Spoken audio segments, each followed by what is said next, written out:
todas as coisas me são lícitas, mas nem todas elas me convêm.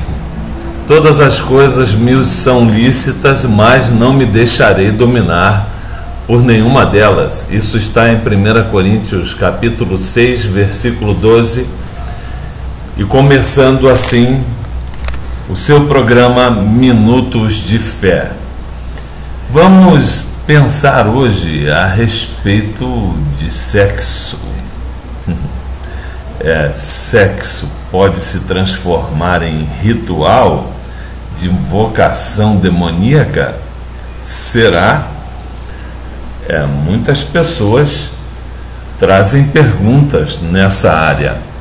E eu gostaria de responder algumas delas aqui para você, ou pelo menos deixar a sua mente pensando um pouco mais profundamente a esse respeito.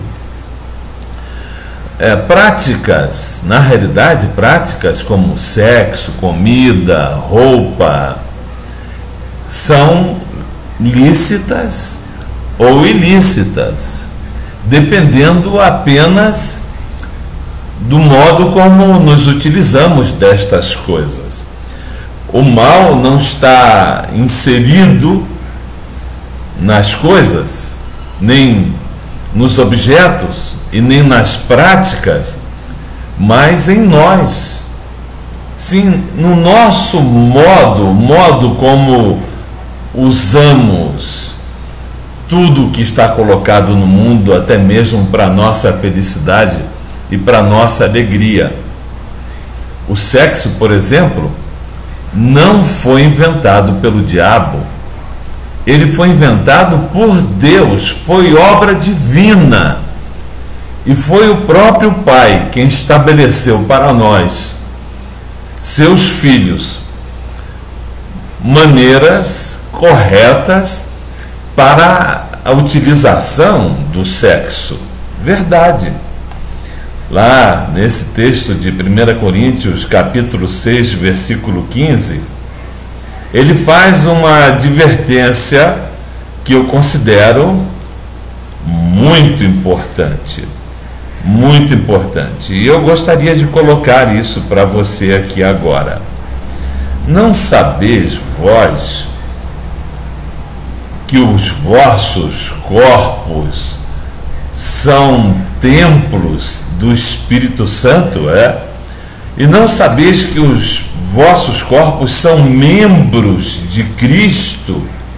Então tomareis, pois, os membros de Cristo para fazer com que se tornem parte do corpo de uma meretriz? Não, por certo que não, obviamente, né?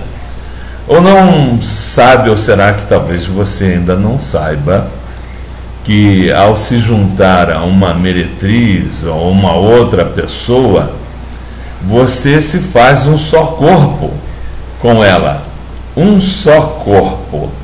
É no momento da relação sexual que o ser humano se transforma em um corpo com outra pessoa. Para falar a verdade, a batalha, toda essa batalha que é enfrentada pelo cristão durante todo o tempo da sua vida, é uma batalha acirrada, sem dúvida nenhuma, e eu vou ter que enfrentá-la, você também, enquanto viver. E assim, o diabo nem tem pressa para levar os combates aos seus finalmentes. Ele nem está preocupado em vencer uma batalha, ele quer a guerra inteira. E com o tempo, ele vai minando, ele se dispõe a ir minando lenta e gradativamente, calmamente, nossas condutas e até mesmo as nossas defesas, promovendo a mistura a promiscuidade e até mesmo promovendo pequenas alianças, sugerindo alianças entre o sagrado e o profano. Porque foi assim que o próprio Israel recém-instalado na terra prometida, acabou se promiscuindo, se miscuindo com as práticas daquele momento, e até que a nação inteira foi devastada por invasores e foi levada para o cativeiro. Todo pecado tem uma consequência, traz algum problema.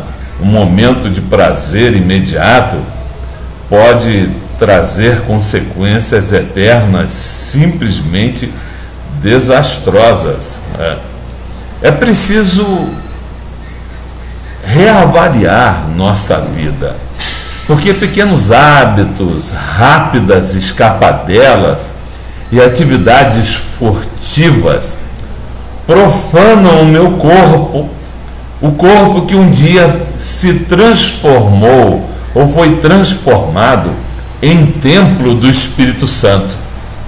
Puxa vida, a Santa Ceia do Senhor, por exemplo, é um evento de reflexão sobre nossa vida e nossas atividades profissionais, sociais, espirituais. Durante a ceia, nós paramos um momento, um instante, para avaliar o que nós temos feito com o nosso corpo, com a nossa vida, com o nosso ser.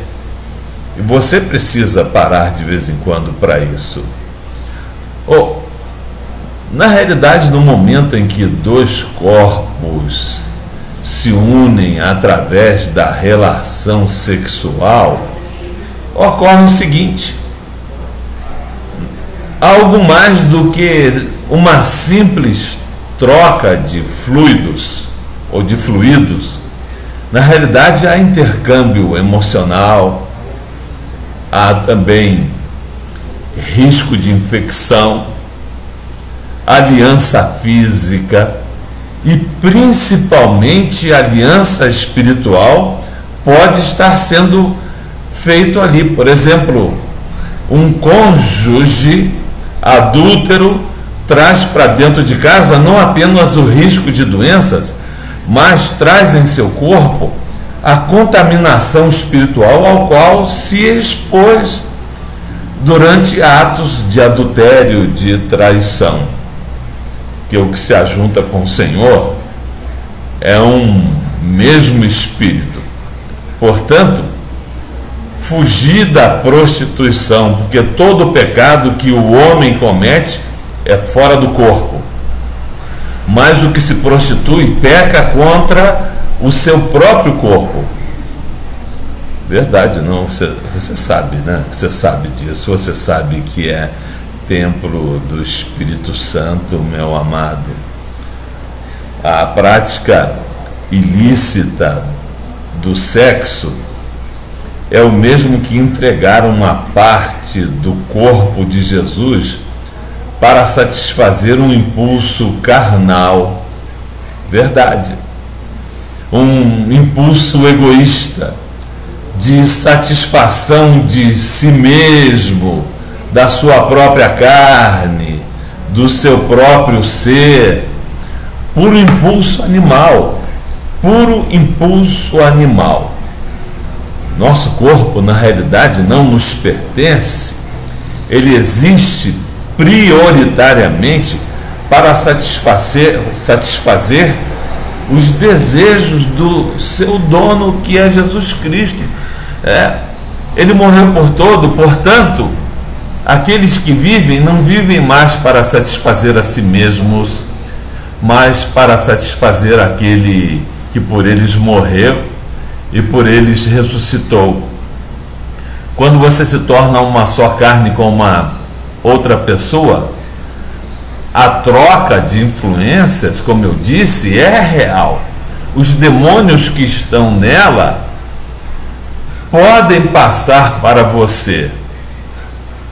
E agora, naquele momento da relação, ambos são uma só carne, se transformaram em uma só pessoa. Isso mesmo, meu amado. Isso talvez explique o empenho de satanistas para seduzir líderes religiosos, porque a intenção do seu chefe, o inimigo, é contaminá-los e torná-los vulneráveis. Esse pecado, o pecado sexual, é o tipo de pecado que é contra o seu próprio corpo, está classificado naquela lista de pecados contra o seu próprio corpo. Você está atacando a si mesmo. É prejudicar a casa de Deus na qual você se transformou. E essa casa somos nós, você e eu somos a casa de Deus, meu amado. Muitas religiões de mistério, sabedoras desse tipo de problema, possuem sacerdotisas sexuais, verdade, como por exemplo Ártemis, que aí aparece. O papel dessas sacerdotisas é usar o seu corpo como um templo, como um veículo através do qual as pessoas entram em contato com as entidades que as dominam.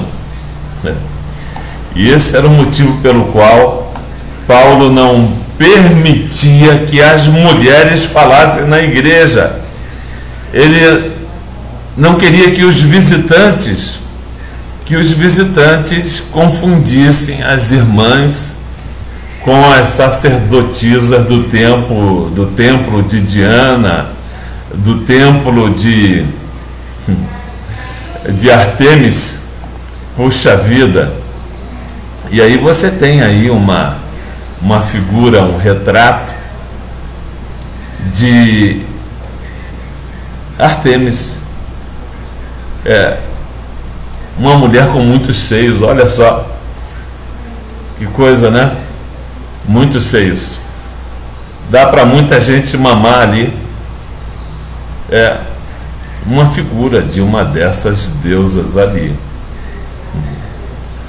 E o texto diz assim: a mulher não tem poder sobre o seu próprio corpo. Quem tem poder sobre o corpo da mulher é o marido. Verdade.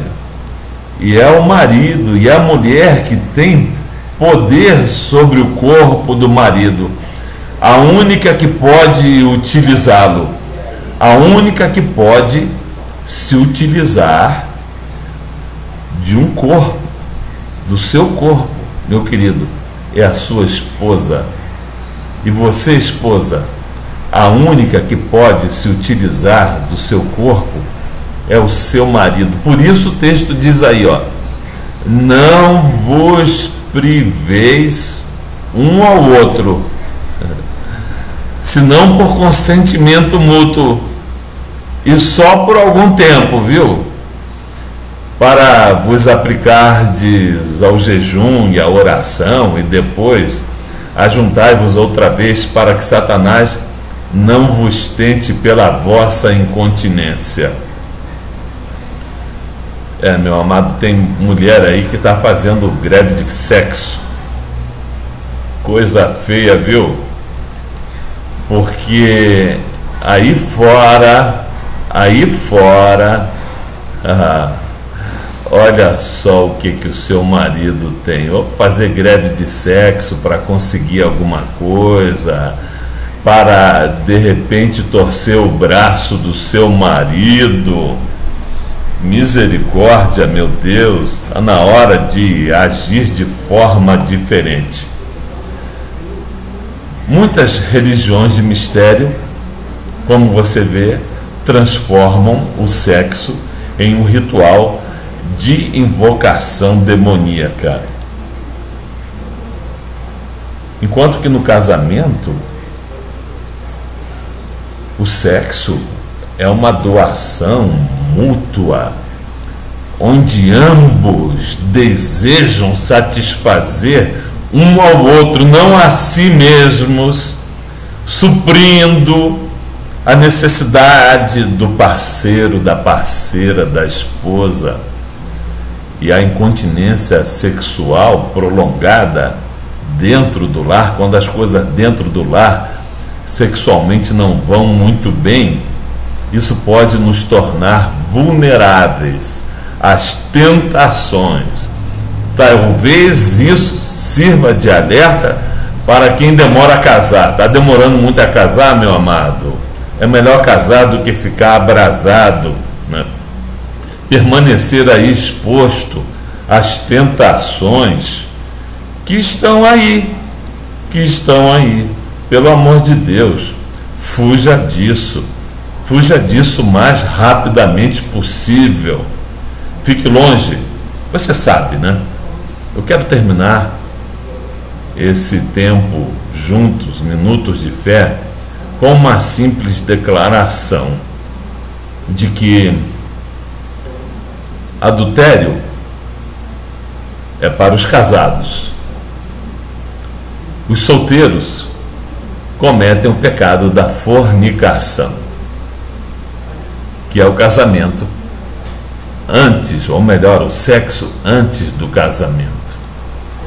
Eu estou aqui essa manhã, durante esse momento, para convocar o povo de Deus para a santificação, para uma vida de pureza moral, para uma vida de fé, para uma vida de amor, para uma vida de dedicação total ao Senhor. Deus não quer transformar a sua abstinência em instrumento de tortura, mas instrumento de felicidade.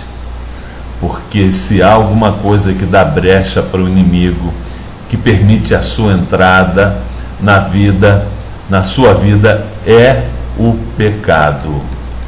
E eu não quero, meu amado, que você permaneça exposto. Pelo menos eu não gostaria que isso acontecesse. Porque é por amor que eu estou aqui, por amor a você, mesmo me expondo a talvez críticas e tudo mais. Dá para esperar um pouquinho. Eu esperei.